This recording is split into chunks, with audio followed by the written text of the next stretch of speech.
पटना दानवीर भामाशाह की जयंती पर आयोजित समारोह में तेजस्वी यादव ने उन्हें श्रद्धांजलि अर्पित करते हुए उनके योगदान को अद्वितीय और प्रेरणा स्रोत बताया है। उन्होंने कहा कि भामाशाह न सिर्फ मेवाड़ के महान योद्धा महाराणा प्रताप के विश्वस्त सहयोगी थे, बल्कि देशभक्ति, त्याग और समर्पण की प्रतिमूर्ति भी थे। जब महाराणा प्रताप को आर्थिक संकट का सामना करना पड़ा था, उस कठिन समय में भामाशाह ने अपने समस्त धन देश की रक्षा और स्वतंत्रता के लिए अर्पित कर दिया।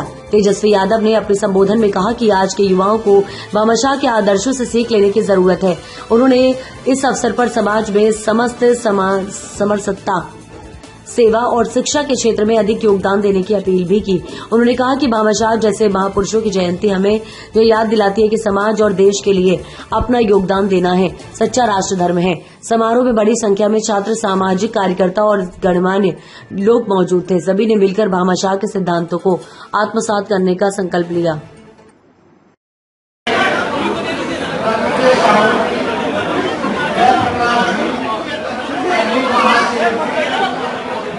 जायसवाल साहब, मंजू अग्रवाल, राकेश गुप्ता जी, संजय गुप्ता जी, ऋतु जायसवाल जी,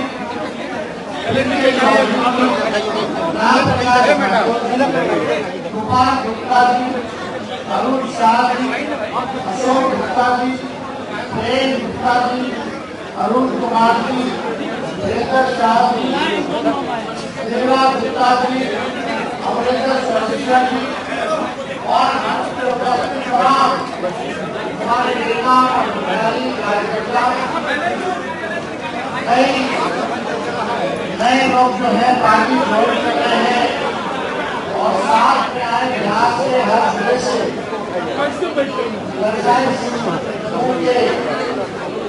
सभी हमारे बुजुर्ग, अभिभावक, नौजवान, माताएं, बहनें, मीडिया के हमारे दोस्तों, मित्रों, आज खास तौर पे भामा साहब की जयंती आज हम लोग जो है मना रहे हैं और बड़ी खुशी है कि पार्टी कार्यालय जाएगा, सामने भी जाएगा। हमारा पार्टी के नेता, व्यवसायी समाज से आए हुए, चाहे वर्तमान में विधायक हो, एमपी हो, पूर्व विधायक हो, एमएलसी हो, जनप्रतिनिधि हो, सब लोग एकजुट होकर के आज यहाँ इतनी बड़ी संख्या में आप सब लोग आए, इसके लिए आप सब लोगों का हम दिल से अभिनंदन करते हैं, आप लोगों का स्वागत करते हैं।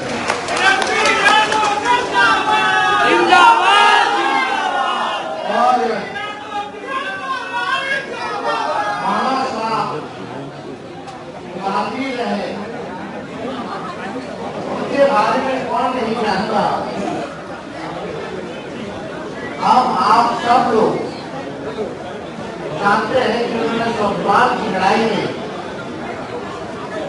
इतना सहयोग जो महाराणा प्रताप जो है करने का काम, जो स्थिति थी उस समय, हर तरीके से उन्होंने सहयोग किया और हम सब लोग आज यहाँ महाजुलान हम सब लोगों का हुआ है। हमने कई बार वैश्य समाज को वादा किया था कि अगर आप एक कदम चलेगा तो तेजस्वी चार कदम। 20 के चुनाव में भी हम लोगों ने 15 लोगों को हम लोगों ने टिकट दिया, एमएलसी का नहीं, केवल एमएलए का। और 24 के भी चुनाव में सबसे ज्यादा अगर वैश्य समाज को 3 टिकट अगर मिला तो महागठबंधन से मिला। वहां भी हम लोगों ने मौका जो है लोगों को दिया। रणविजय साहू जी ने, संजय जी ने पूरी बात को आप लोगों के समक्ष रखा कि हम लोगों ने हमेशा से आपके समाज को लेकर के चलने की चाह रखी है और मान सम्मान भी आपके समाज को हम लोगों ने समय समय पर जब जरूरत पड़ी है तो मान सम्मान देने में हम लोग पीछे नहीं हटे हैं। आप लोगों को मान सम्मान भी हम लोगों ने देने का काम किया। और पूरा आप लोग विश्वास रखिए कि आगे भी जो रिश्ता हम लोगों में बना है वो रिश्ता टूटेगा नहीं, बल्कि और मजबूत होगा। अब समय है, अब आप लोगों को आकलन करना है, अब आप लोगों को स्वाभिमान की लड़ाई लड़नी है। लगातार दिन दहाड़े हत्याएं हो रही हैं, रेप हो रहा है, दुकानें की लूट हो रही है, लगातार एक बार नहीं, सोने का शोरूम जो है कितनी बार चोरी हुआ, अपहरण किए जा रहे हैं, लगातार अपराध जो है चरम सीमा पर बढ़ी हुई है। और हम धन्यवाद देते हैं रणविजय साहू जी, पूरा लिस्ट बना करके रखे हैं, डेटा बना करके रखे हैं।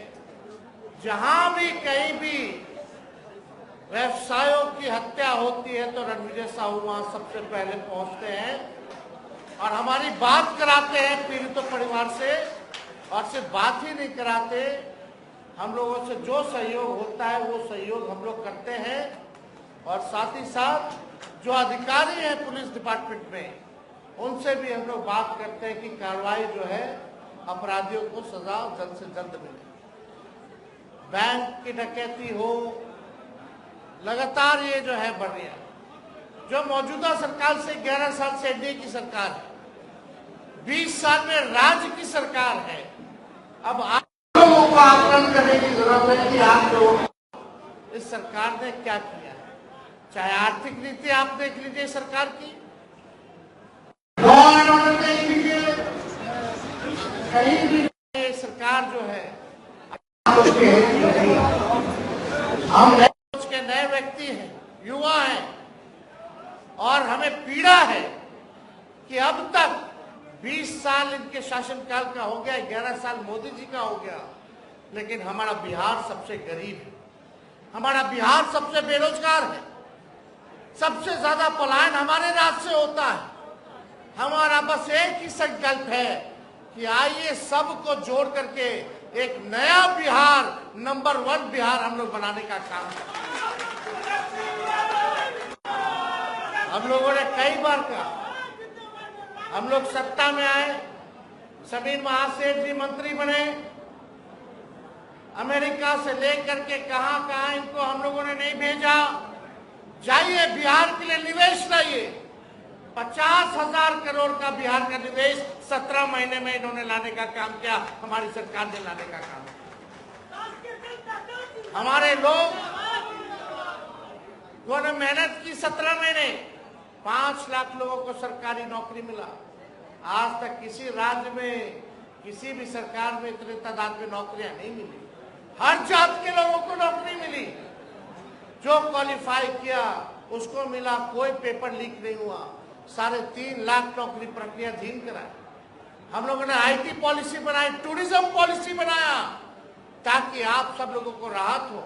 गया में बैठ करके सरबजीत जी है वहां, बोल गया कि एमएलए है, उस समय कृषि मंत्री थे, कि पर्यटन को कैसे हम लोग बढ़ावा दें। सारे व्यावसायिक लोगों को गया में बुला करके हम लोगों ने जो है टूरिज्म पॉलिसी बनाने का काम किया, आप लोगों के हित में काम किया। जो आप लोगों की समस्या थी उसको दूर करने का हम लोगों ने प्रयास किया, तो काम हम लोगों ने किया है। लेकिन चाचा जी तो पलट गए, केवल 17 महीने ही हम लोगों को काम करने का मौका मिला। कभी भी 5 साल तेजस्वी को काम करने का मौका नहीं मिला, और काम किया तो उप मुख्यमंत्री रहते हुए किया। आज आप सब लोगों से यही कहना चाहते हैं कि एक मौका आप लोग जो है महागठबंधन इंडिया सरकार को देने का काम कीजिए, एक मौका तेजस्वी को दीजिए, मिल करके हम लोग बिहार को आगे बढ़ाने का काम करेंगे। हम लोगों के पास रोड मैप है, विजन है कि क्या करना है हमको। आप बताइए, मौजूदा सरकार के पास कौन सा विजन है, कौन सा रोड मैप है? हमको चिंता है अपने चाचा की, जिस स्थिति में वो हैं, लेकिन क्या ये बात नहीं सही कि अब वो बिहार चलाने की स्थिति में नहीं है? क्या 14 करोड़ लोगों की जिम्मेदारी लेने के लिए वो सक्षम है अभी आज की स्थिति में? आज हम बिहार को अगर आगे बढ़ना है तो टायर्ड मुख्यमंत्री और रिटायर्ड अधिकारी की जरूरत नहीं है बिहार में, नए लोगों की जरूरत है, परिवर्तन की जरूरत है। आप लोग बुद्धिजीवी लोग हैं, समाज को आप लोग जोड़ने का काम कीजिए। आप लोगों का जो भी प्रॉब्लम होगा उसको हम लोग जो है सॉल्व करने का काम करेंगे। भय मुक्त वातावरण आप लोगों को दिया जाएगा। लॉ एंड ऑर्डर से तेजस्वी कभी भी कॉम्प्रोमाइज करने वाला नहीं है। दोषियों को, अपराधियों को वो कड़ी सजा देने का काम करेगा। ज्यादा उम्र मेरा नहीं है, 36-37 साल के हैं, हमको भी लंबी राजनीति करनी है। इसलिए आप लोगों को कहना चाहते हैं कि अपराधियों से, लॉ एंड ऑर्डर से हम लोग कोई कॉम्प्रोमाइज करने वाले नहीं है किसी भी कीमत पर। जो बीजेपी के लोग केवल डराते हैं, धमकाते हैं कि जंगल राज आ जाएगा, आज क्या स्थिति एनसीआरबी का आंकड़ा देख लीजिए, भारत सरकार का आंकड़ा देख लीजिए। आंकड़े में तो ये दिखाता कि अब जो है सबसे ज्यादा अपराध अब जाकर के बढ़ा है। तो तय आप लोगों को करना है और आप लोगों के मान सम्मान में हम लोग कोई कभी जो है छोड़ने वाले नहीं है। लोग जीएसटी से परेशान, छोटे व्यापारी परेशान हैं, आप लोगों को खत्म करने की साजिश की जा रही है, आप लोगों के खिलाफ गलत नीतियां बनाई जा रही हैं। इसलिए ये समय आया है कि एक मौका और परिवर्तन करने का, ताकि आप भी देख सके और आकलन कर सके कि कौन सी सरकार बेहतर है। तो आप सब लोग जानते हैं, एक ही ब्रांड का बीज अगर खेत में रोपिएगा 20 साल तक तो फसल भी ठीक नहीं आएगा, जमीन भी बंजर हो जाएगा। अब समय आया है नए ब्रांड का नया बीज रोपने का, ताकि फसल भी अच्छा हो और आने वाले नस्लों का भविष्य भी बेहतर हो। तो आप सब लोग यहाँ इतनी बड़ी तादाद में जुटे हैं, बामा साहब जी के जयंती के अवसर पर उनको हम लोग सच्ची श्रद्धांजलि देते हैं, उनके चरणों पर सुमन अर्पित करते हैं। और जो लोगों ने पार्टी ज्वाइन किया है उन सभी को हम धन्यवाद देते हैं और उम्मीद है कि पार्टी को लोग सींचने का और मजबूत करने का काम करेंगे। और इन्हीं चंद शब्दों के साथ हम अपनी बातों को विराम देते हैं। बहुत बहुत धन्यवाद। जय हिंद, जय बिहार। बाबा साहब